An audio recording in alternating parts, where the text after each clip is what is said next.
And so,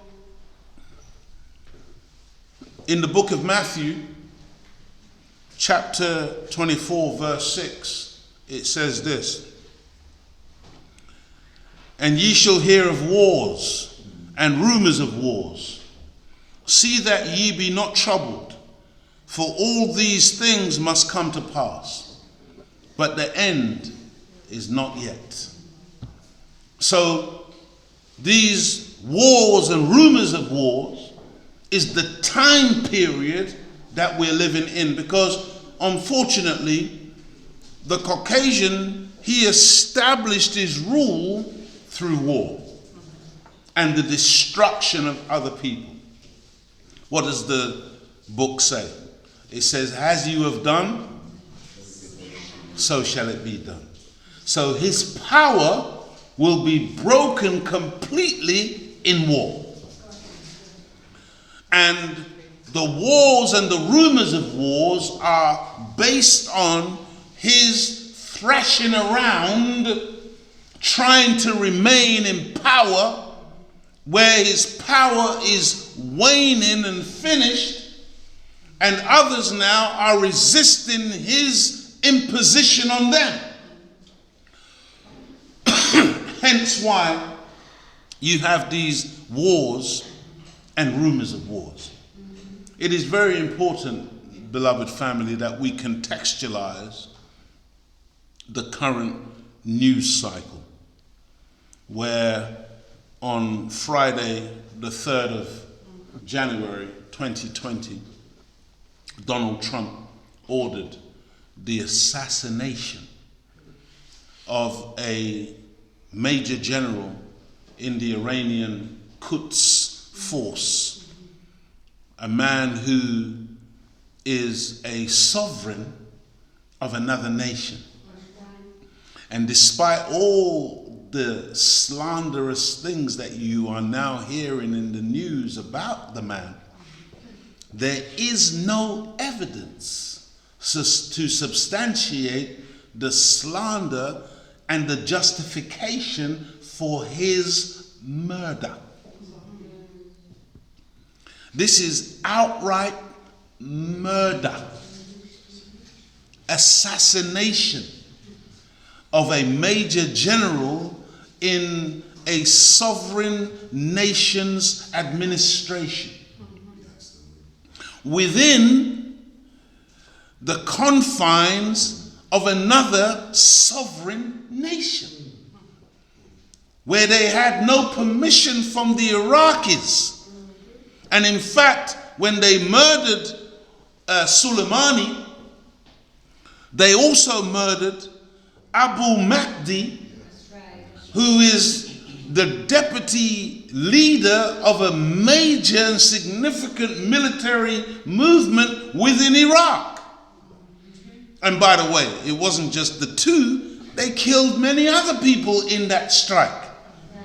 But, you know, with the Caucasian, his life is so valuable in his own eyes, but the lives of other people are less so.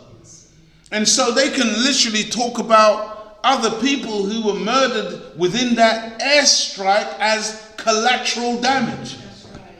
As if they don't matter, as if the people who were murdered didn't have mothers, didn't have husbands, didn't have wives, didn't have children. But this is the casual and careless nature of this type of foreign policy, where you believe that you have the right to go into other sovereign nations and murder people and declare it to the world. And by the way, those are the ones they declare to the world. Brothers and sisters, according to some reports that I've read, the Shia Muslims in the region, in Iran and in other parts of that region, are angry and are in mourning. And they are threatening revenge. According to reports, Saudi Arabia and many of the Sunni Arab Gulf states are celebrating. I just want you to think now. See, because the enemy's mode of operation, his modus operandi, has always been divide and rule. And from the time Donald J. Trump took office, he has been about the business of siding with Sunni Islam against Shia Islam. And he has made that a significant plank of his administration in vilifying Iran and lauding Saudi. And that's why Saudi Arabia, for instance, has been given all of the arms that it's been given in its destruction of Yemen and the Yemeni people. And many of those in the Yemen, of course, are Shia Muslims. And so what you have taken place in Syria and in other parts of the so-called Middle East are a lot of proxy wars between America, Russia. They're all involved. America, Russia, China, Britain, they're all in there. Everybody vying for control and power. And of course, don't ever forget the oil and other resources found in that particular region. According to some other reports, Netanyahu and Israel are said to be happy at the escalation in tension between America and Iran, because Israel has made it clear that they would like to see the Iranian so-called regime destroyed or changed. And so regime change is something that has been muted for many years as far as the Iranian government is concerned. And it would appear that it's possible that this is now one of the first salvos in the next attack, the next major attack to take place in the so-called Middle East. According to Donald Trump, he said in Washington recently, since the assassination, that he and his administration would target 52 Iranian sites if Tehran attacks Americans or US assets in retaliation for the killing of Soleimani. Let me tell you something, beloved. You're looking at just pure gangsterism.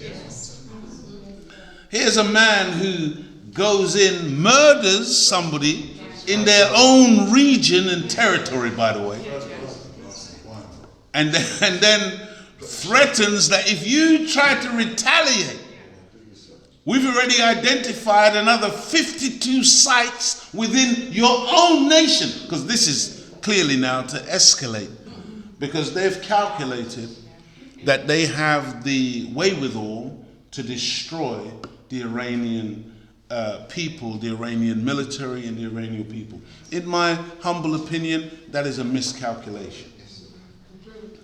And America has been miscalculating since Vietnam.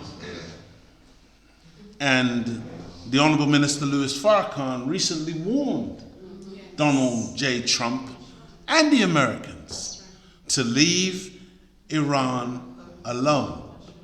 Because the Iranians are they're not lightweight Muslims. They're not even Arabs. These are Caucasians who are Muslim, who don't play. And so in conclusion, beloved family, I want to end like this and say to you that don't get distracted by these wars and rumors of wars. Don't let that be your focus. By all means, look at what's been said, but I humbly suggest to you that your focus should be on you. Your focus should be on us. Your focus should be to have a vision for where black people are going to be as we go deeper into the 21st century. Your focus should be on developing and cultivating your family. Your focus should be devoted to the unity of our people. And we should be working 24 hours, 7 days a week to bring about a greater unity of black people, because understand this, the enemy is going to get desperate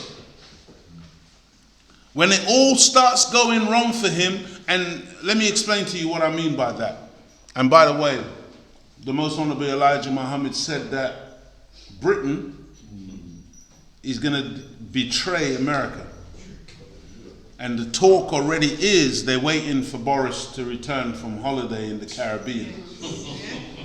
Because they want to hear what Boris has to say. They want to see whether Boris is going to stand four square with his counterpart, Mr. Trump, and back the assassination and the aggression towards Iran, or whether Boris is going to adopt a more so-called conciliatory posture and try to position Britain as the honest broker in some type of peace negotiations.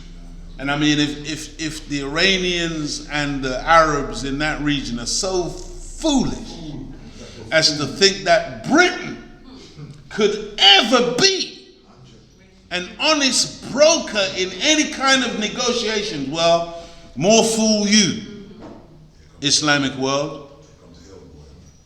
But the world is waiting to hear what Mr. Johnson has to say.